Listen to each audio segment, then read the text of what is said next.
the enemy is not unprepared. Remember, the Bible calls him the old crooked serpent. So Satan is always waiting at the door of every transition that you need to make. And he is waiting, not helplessly, but he's waiting with a strategy.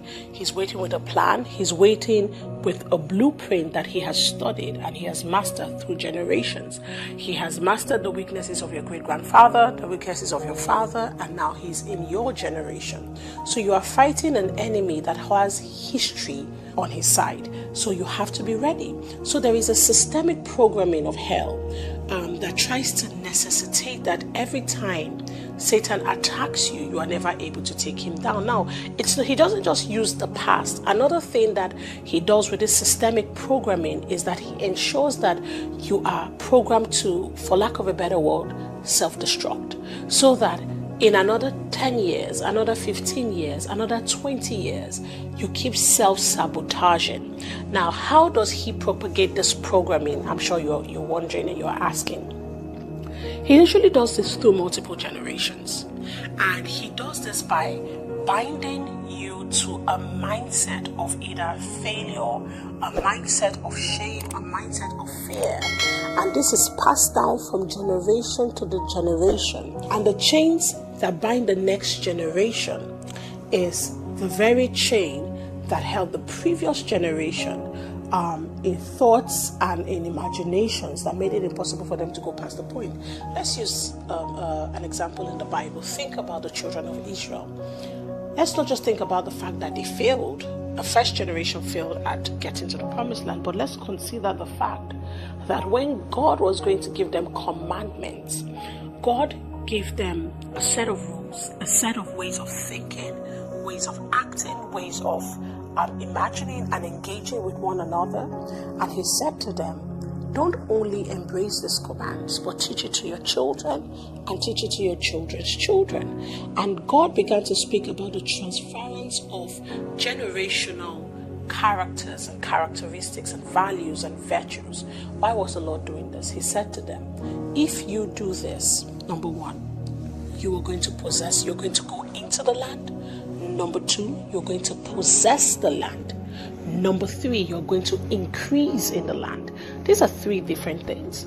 And I found out that until you begin to think about the generational effect of mindset captivity, it's going to become almost impossible for you or your children's children to break into the promises of God and to possess and to maintain them.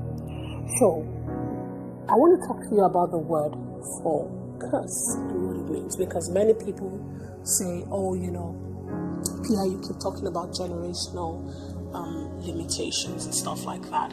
How really does it occur? What does it look like? Does it look like demonic oppression at night? Does it look like, things you cannot explain manifesting all around you? Well, sometimes, yeah, depending on how, strong the impact is.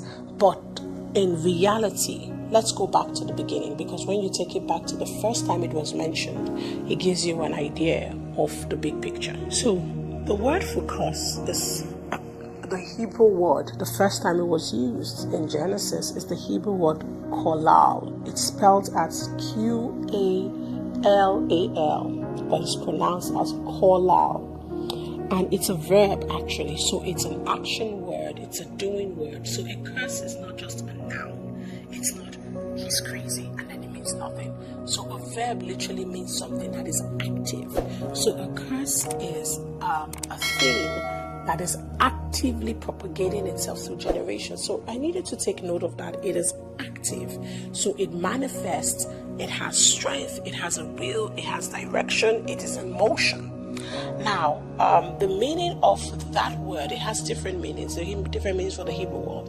But here are some of the meanings. It means to be slight, to be trifling, to be of little account, to be lightly esteemed, to be made despicable, to be treated with contempt, to be contempt or dishonor, to be made to move to and fro. Now, I need you to think about it.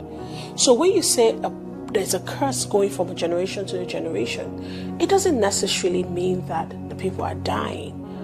Sometimes just the fact that they're constantly moving to and fro is the proof that something is amiss. It's the proof that there is a pattern that is playing out through that lineage or in that person's life that is making it impossible for them to find stability. It also means to be despicable or to bring contempt. And it's almost as though, everywhere this person goes or everywhere you go, it's almost like you're never able to establish a history of favor in your lifetime. You have to struggle through everything, and people just say stuff like, I don't know, I don't like you, or as soon as you walked in, I just thought, hey, I don't want to be part of it. People don't want to invest in your project, they don't want to invest in your life. There is something that is amiss. But one of the things that I want to talk about is when it says to be light, to be lightweight, or to be of light esteem. Now, this is really critical because we're talking about making transitions, and we're talking about how the enemy can stop you from making transitions by reason of the mindsets that he embeds in your life. And now, the curse speaks about to be lightweight. Is it possible that the enemy has programmed some, for lack of a better phrase, some lack thinking in your mind, maybe through generations, either through culture, through friendships, location, geography? Is it possible that there is a way in which you don't esteem the things that are important as much as you should, and that in itself makes it impossible for you to enter where you should be? Let's use a good example in the scriptures. We see it in Genesis, the story of two brothers. They were born on the same day, they grew in the same womb, they had the same opportunity, but they were never able to arrive at the same destiny. So they were given equal opportunity by God, but the outcome of their lives was determined by their ability to esteem one thing. That one thing was covenant. So Esau, by reason of his human birthright as the firstborn, should have been the carrier of that covenant. But we see how in scriptures Esau missed it, he lost it. It was right in front of him. It was sitting on his lap, and he could not identify the value of what he carried. Now, you look at the life of Jacob, and you may say to yourself, Jacob was a thief, Jacob was scheming. But the truth is, Jacob had the capacity to identify the weight of the covenant, and he did everything in his life to ensure that he became the one that benefited of it. Now, as at the time when, talking about transitions, and I need you to hear me clearly, as at the time when Esau sold the birthright to Jacob, because he came back, he was hungry, he's like, I need food. Esau didn't even know he had lost anything. Now that's the painful part. The times when we make the decisions that move us away from the path of favor, that move us away from the path of esteem, that move us away from the path of honor, that makes it possible for us to transition into destiny. The time when we make those wrong decisions, we usually don't know we have made them. And the reason why is because wrong decisions concerning the weight of destiny do not usually manifest themselves in the moment when we make them. The effect of it waits in our future. So here is Esau and Jacob. He does that, and then some years later, his father is about to die, and no matter what Esau did, he was given the instruction first. He ran to get the animal, he cooked it the best way his father loved it. He did everything possible. No matter what he did, time, chance never worked in his favor. It was just impossible for him to be the one that got the birthright. I need you to understand it. Time and chance stopped working in his favor because some years before he had given his birthright to his brother. He just said it flippantly. And that's why you must never joke with your words. The Bible says the power to life and death is in the tongue. So in the time when Esau needed to make the most important destiny transition, he was unprepared. Because some years before that, he had joked about the value of his life and the value of what he carried. You may be listening to me right now and you're saying to yourself, oh my goodness, Pastor Isi, I can identify certain areas in my life that I have treated lightly.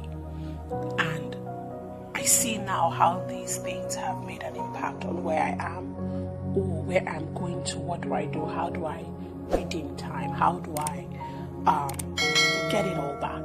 Now Now, there's only so much I can say on this short video, but I have done an elaborate explanation in my book, and it's called From Here to There, How to Make Successful Transitions. So I needed to get that book because in the book I really explain the concept of the curse, and I really explain the concept of how it makes it hard for generations to successfully transition.